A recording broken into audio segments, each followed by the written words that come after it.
passengers. Thank you for flying with us here at CloudLab. We are expecting a flight time of 17 minutes from Snowyville International to LaGuardia International. We are expecting clear skies and minimal traffic. Adjust. Climb now. Climb.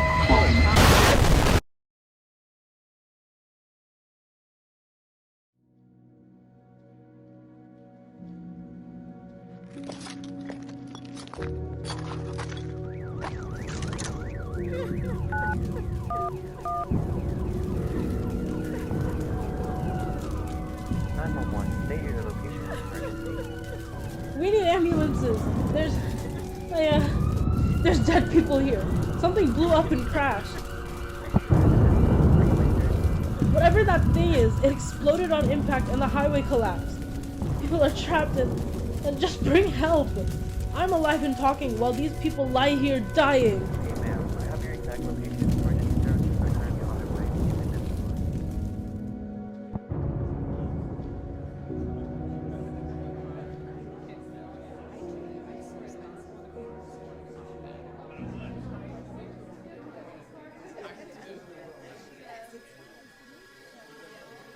We are currently broadcasting on every major network to announce an emergency that just occurred moments ago. A large fireball has been spotted near the physical boundaries of Snowyville. We are not sure what caused the fire, but we do have somebody on the scene. Evelyn? It's not good here, David. People are claiming to alive. Whatever caused the fireball seems to have been something big because it's coming towards the ground. I repeat, it's falling from the sky! Evelyn? Are you there? I think we just lost connection to Evelyn.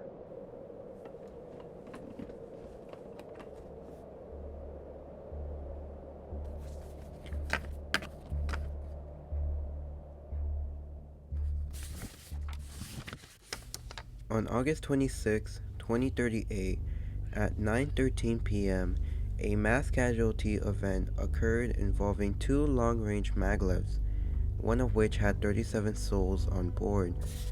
Both collided 3 miles away from Snowyville. The collision occurred 1,250 feet above Snowyville. The collision was great enough to disintegrate one maglev and launch another towards the city. The impact that followed killed 5 on the ground and hundreds of people were injured. Several pieces of wreckage damaged buildings across Districts 1 through 5, Districts 1 and 4 being hit hardest. The accident vehicle was owned and operated by CloudLab, a transportation company based in Snowyville. However, the maglev itself was built and designed by the Academy, a conglomerate of a company that designs and builds almost everything in Snowyville. The accident vehicle was a second-generation maglev that went into service in 2025. This generation of maglev can fly without a pilot and is capable of handling itself using artificial intelligence. All second-generation maglevs are capable of communicating with each other. Because of this, the Academy had no reason to believe a TCAS system was required despite being required for actual aircraft. Shortly after the crash, the Academy sent in its own investigators to the crash site. It isn't quite known how maglevs managed to fly, as it's a heavily protected piece of technology from the Academy. This includes blueprints, prototypes, machinery, and etc. Despite the name, these aircrafts are not maglevs. They use the name of the first generation maglevs, which run on magnetic track, and what people normally think of a maglev. The Academy decided to remove the track part and essentially made a plane without wings.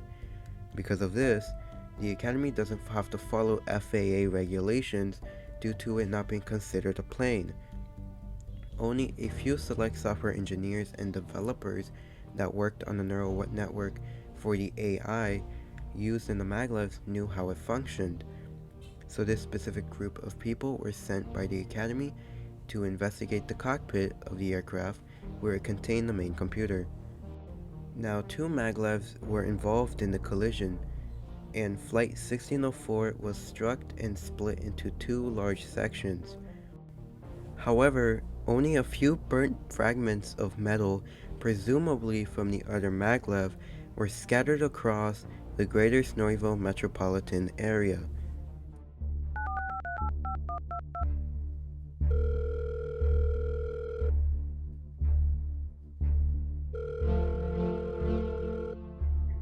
The front fuselage of Flight 1604 crashed at a major highway interchange that separates the districts.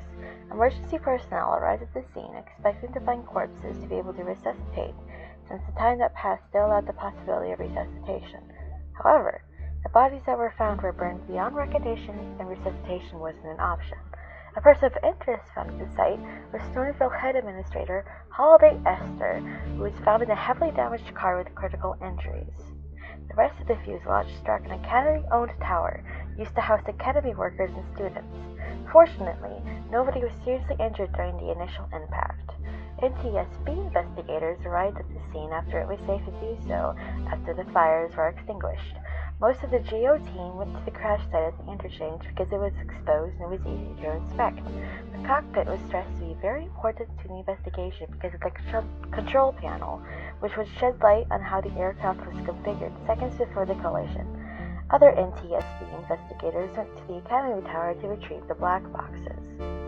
While this was happening, search and rescue investigators were patrolling around Washington, D.C., Arlington, and Alexandria for more wreckage, as Snowyville was above these cities during the collision.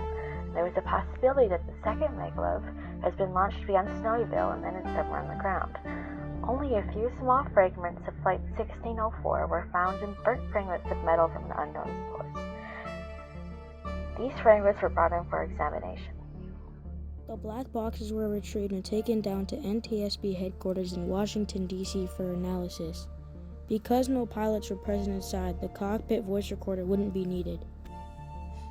The Academy investigators were surprised at how the control panel remained intact after a crash of this magnitude. However, after running diagnostics, all systems were functional. They would remove the control panel and take it to the robotics division for further evaluation. Sunrise was a few hours away, and the Snowyville City Council would urge the NTSB to remove the wreckage as soon as possible. The Academy offered to empty one of its manufacturing facilities to place the wreckage and possibly try to reconstruct it to get a better look at the wreckage. When the day broke, there would be two separate 911 calls reporting in giant burnt pieces of metal. The NTSB was sent rather than the police. A big chunk of metal with windows on the side was heavily damaged with burn marks. The investigators would take a closer look and found white, blue, and red paint scratched onto the surface. They figured that this was part of the maglev that collided with Flight 1604 and would be taken to one of the Academy buildings that were holding the rest of the wreckage. They confirmed that the large chunks of metal were a match with the piece of debris found on the ground.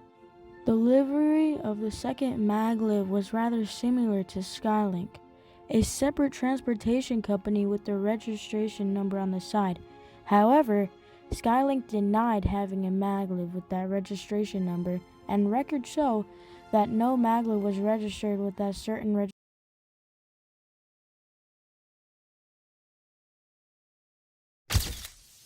More wreckage will be found in forested areas in DC and Alexandria. The software engineers that were studying the control panel for any signs of failure or vulnerabilities in the AI found inconclusive evidence, meaning that the AI or problems with the control panel of Flight 1604 wouldn't have been the cause of the accident. Investigators that were inspecting the wreckage had concluded that Flight 1604 had little to no involvement of the cause of the collision. All systems were working correctly, the AI was functioning properly, and the way that Flight 1604 broke in half inwards on the left and outwards on the right suggests that the other maglev struck 1604 rather than 1604 striking the other maglev, like the NTSB originally thought. But this doesn't explain how the collision would have caused a giant fireball and badly damaged the other maglev while leaving Flight 1604 still largely intact. Which brings the NTSB to a near standstill. The Academy designed the maglevs to slide across each other since they're tubular shaped if a collision is emitted. It would work under normal speed circumstances, however, it would never be needed before this because of how well the AI system communicates with all the other maglevs nearby. When this happens, paint would be transferred between both aircraft, which agrees with the wreckage found with the 911 call, but doesn't explain why a fire was started. The NTSB decided to start talking to one of the administrators inside the Academy responsible for air traffic control and claimed that only Flight 1604 appeared on radar without any other aircraft near it. The nearest maglev to it was Skylink Flight 259 inbound in Snowyville International Airport, 7 miles away at different altitudes. Radar is supposed to pick up anything and everything, however, the radar system the Academy uses digitally communicates with every AI to display their locations. If a vehicle didn't have an AI, it simply wouldn't appear on their screens. So thus far, the NTSB has gathered the following information. 1. Flight 1604 was struck splitting in half and largely destroying the other one. Logically, it should be the other way around. 2.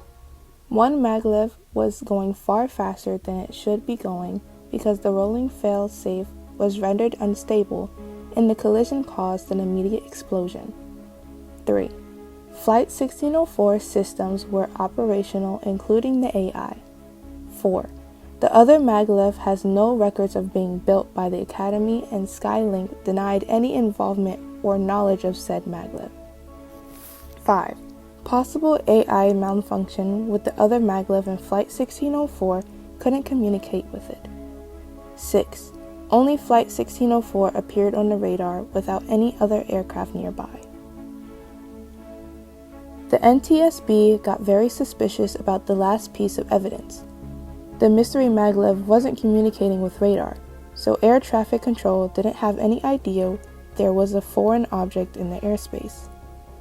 This was highly concerning, however, wouldn't give them much leads.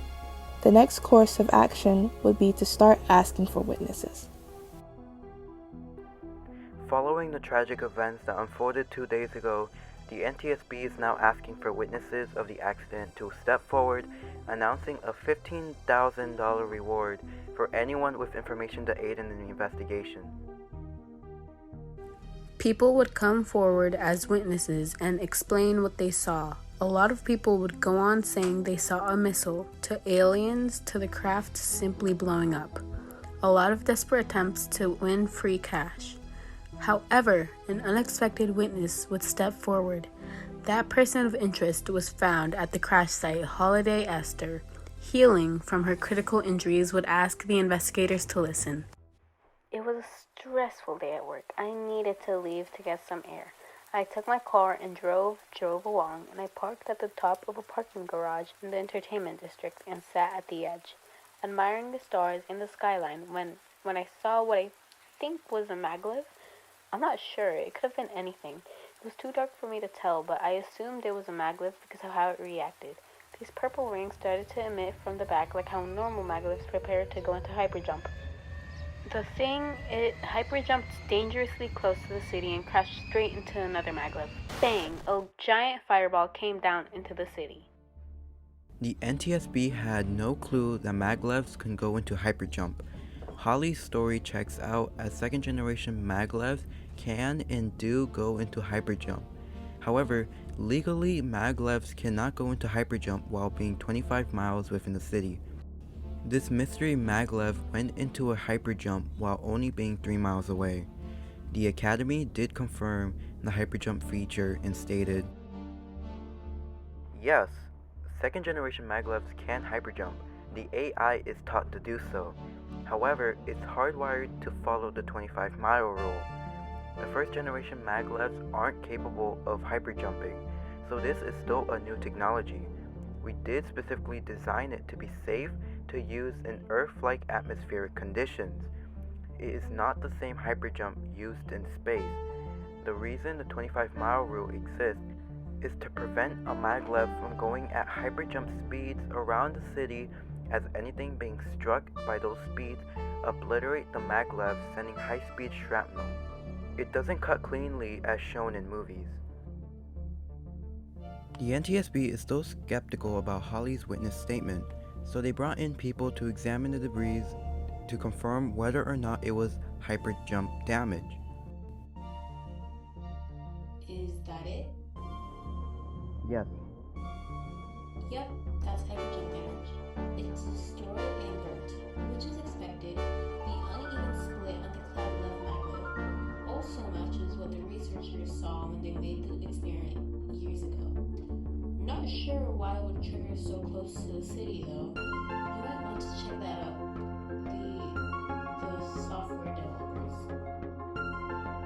The NTSB has now figured out a potential cause of the crash.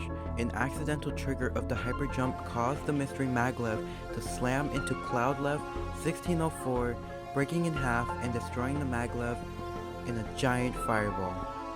They still want to know how and why.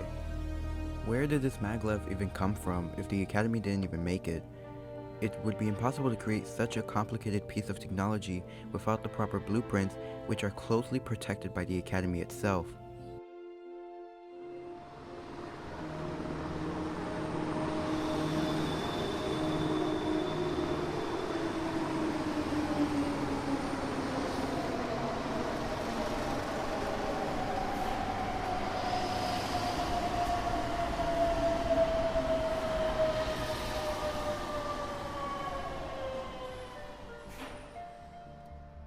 5 days after the accident, the control panel for the magnetic levitation was found in a nearby pond. Maglev's control panel revealed the configure name, which is the name TYWO374, which didn't fall under any transportation companies. This was when the NTSB started suggesting the possibility of malicious intent, of mass producing and distributing a product at a cheaper price. This is insanely dangerous because not only safety regulations and fail-safe non-existent on TYWO374, it also had a practically useless and highly unstable AI system. The Academy ran a couple of tests with the recovered AI found on TYWO374 and showed that the hyperjump would be activated at random and would eventually happen regardless. TYWO374 was a ticking time bomb waiting to explode at any moment. This mass production theory would unfortunately be proven correct. This new revelation would inspire a manhunt for the people responsible for the deaths of 37 and 5 on the ground. This disaster would create strict regulations for maglev operations and require the Academy to add obsolete equipment such as analog radar in addition to digital. The NTSB concluded their investigation and issued a statement about their investigation and stated their concerns. The NTSB was astonished on how the maglevs did not have any form of radar inside, considering the fact that it is designed for human pilots.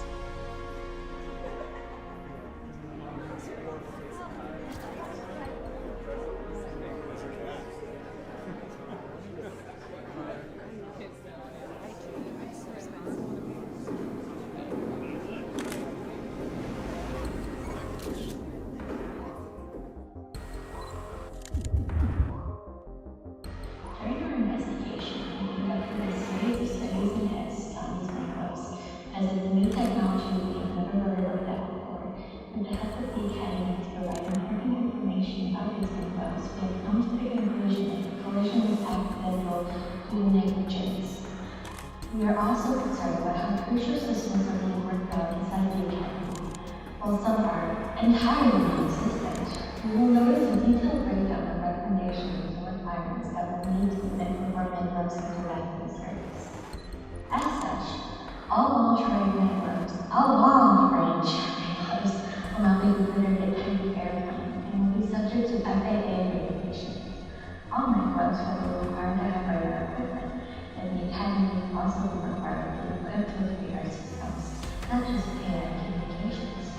Hardware systems are replaced with disable push up to 50 miles instead of 200 miles from Snowyville. Microbes will not receive operations until these mandatory changes are implemented. This is a final announcement that all second-generation microbes will be grounded until further notice. This will not affect short-range microbes. Thank you for your understanding. We are not accepting any further questions.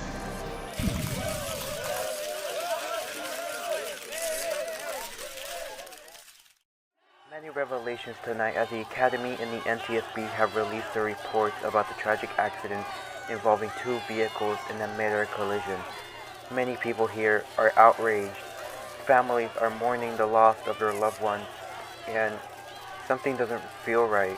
Holly Esther, the main administrator, was completely missing, and we haven't heard anything about her health since August 27th. I feel like there's more than what they're letting on.